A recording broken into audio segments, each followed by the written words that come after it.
Every expansion, there are inevitably cards that the public misrate, and inevitably cards that I misrate. Do I know which ones will be which? Of course not, else I wouldn't misrate my own. However, one thing that I can look at is where the opinions of others differ from my own, and those cards often tell the most interesting stories.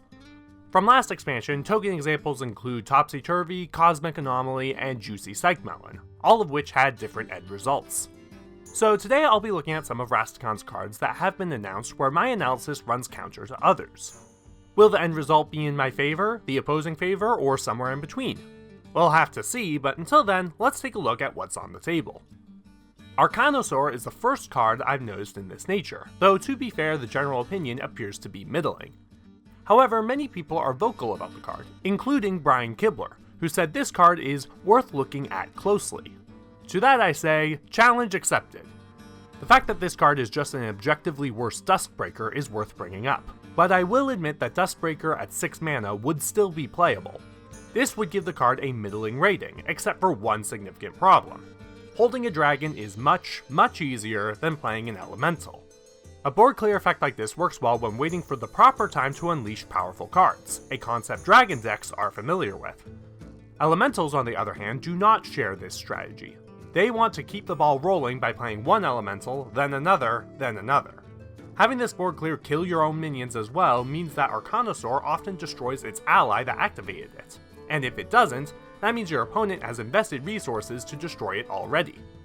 This naturally makes it such that your opponent having a wide board is somewhat unlikely. And to top it all off, your opponent will be well aware if this card is able to be activated or not, since they'll notice you playing an elemental beforehand, meaning that the odds that they'll play into this card are dramatically reduced. All that said, there are a few interesting synergies that are worth considering, the main one being Frostlich Jaina. But a deck needs to be specifically crafted with this in mind, and then it needs to be specifically activated at a specific time in a specific way. That sounds challenging to say the least. Next up, Stampeding Roar. This time players are more inclined to a positive opinion, and people are looking at Hadronox and Tarantus as potential synergies. Once again, I fail to see the positives as strongly. We can translate this as a 0 mana, this turn a beast in your hand costs 6 and has Rush, which demands beasts of mana 8 or higher to be at all worth it.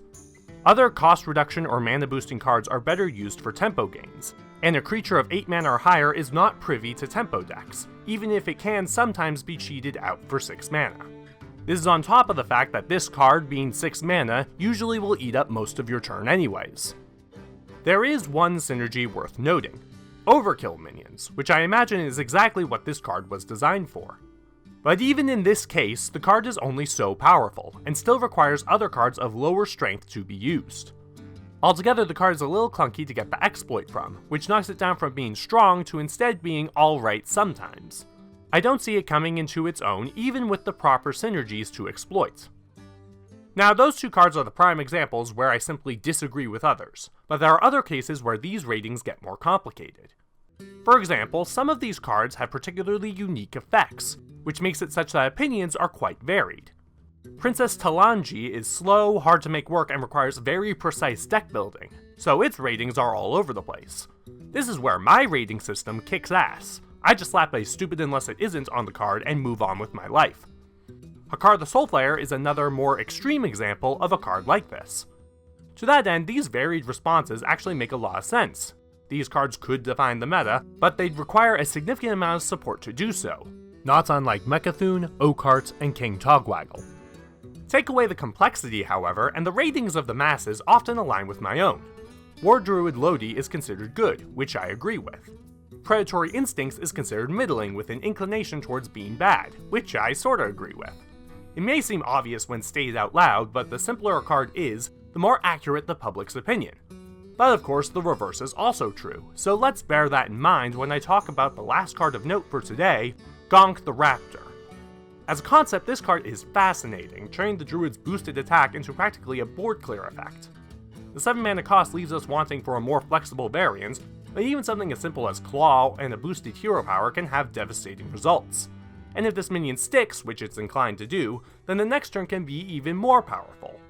This makes the card a moderate challenge to play, but definitely delivering. But public opinion of this card is considerably more negative, as it is with Spirit of the Raptor and, to a lesser extent, Savage Striker. And truthfully speaking, I can't disagree with that assessment.